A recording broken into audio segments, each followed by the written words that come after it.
Ne da yediani ekokopiemo ewo Korlebu ayaresabia ememu amienu ebi anasem papafo mienu bi abusuafo ene dai aposifo ensa asowo mu emuna enoma ekoso nkrofo die wo nkrofo ye nioma o na abusuafo yebo edi era ensem no emu eno yeah between the hours of 2 to 3 a.m. memenda ye na chese emrantu amienu eye wo mo esem wo mo ye adokotafo edresse ye wo ma ho so womo ete say surgical doctors achese womo ehye lab coat ena womo de womo ni ekokochire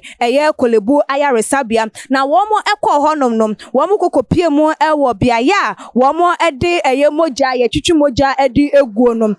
blood bank honom no ho ena chese womo ede womo ni ekokochire na womo kọ honom no so womo timi yibo womo ho emoden ekotwetwen moja a womo de egu enuoma mu no se de mo amunim se eba na say ye twimoja won say doctor for na yi na wo mo twimoja edi egumu no eno ebie na chese wo mo ekọ ye wo kokopie mu ewo surgical ward honom no wo mo ekokofa makomako 11 edi ekokogu wo mo car wo mo edi eba ye matis car yi ebie na registration number 2018 ediem a chese wo mo deposit 11 blood no edi egu car no enti na kamiensa na ewo se wo mo ba akire yi ebebebe fa enti ebra wo mo befa miensa na wo mo ekono ena nurse ni ana chese wo hwe wo mo ehun se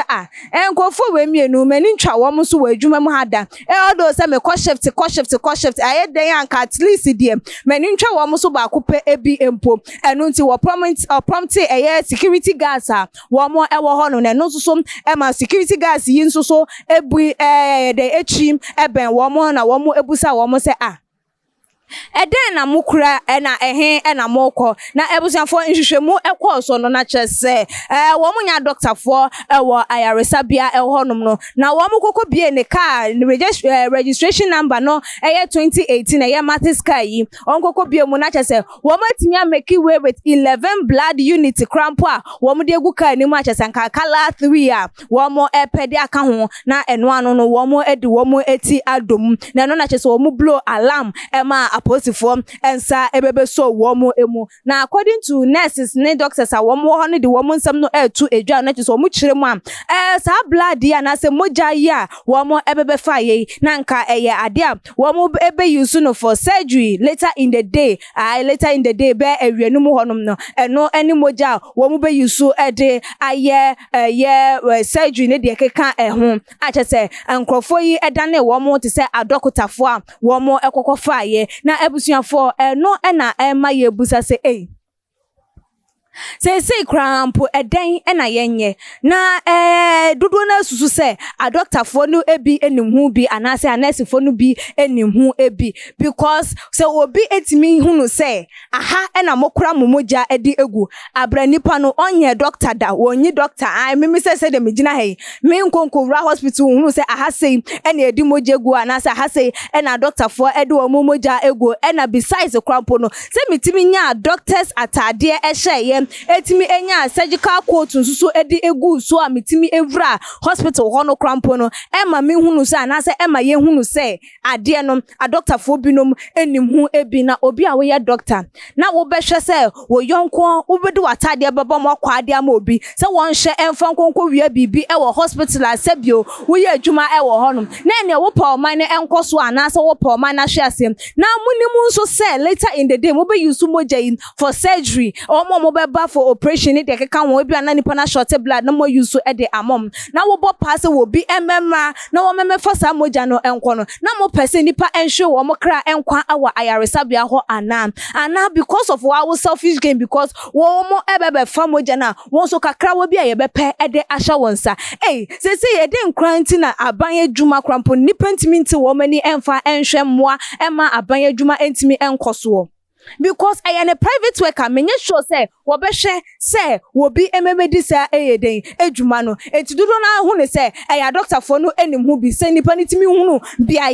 ya de blood unit eguo nko akrampo no kira na say blood ward krampo no ema ne hunu say doctor for no bi na eka ho enu ntino wo mo ema wo mo di sa adwuma ntidudo na so say we de hu be yam say hwehwemu ebekoso na doctor for wo mo ewo ho nyina no ya investigate ya ntoto wo ma no den yebenya baako ebi ewo eye emum na ebusua yenhwe eye ade nsusu ade a yenimu se eye yankasa ye de boa eye nipa wafade ato ho so se obeboa ama nipa apomodin nipa enkwa etimi asipi Ghana hanoma na se biase fa na nyina a doctorfo eye nkrofukuo bi a yehu wo mo se wo mo de senyame eni wonom a wo mo na ewo honom esan se nipa honam akwa atosi nipa honam akwa atochema mutimi eye den ehokoro eye ho yie ema nipa etimi enyankwa nyame mo asoso ka ho ema saade ne esiem na enedei wa wu nipa no wutimi dwene se ade we diem menye emfa emboa eye madwuma yefo anase abanya anase omanya mewomu na mo meye for me am selfish gain enti se empo what say eye private hospital crampo ena wo de ekwa anase wa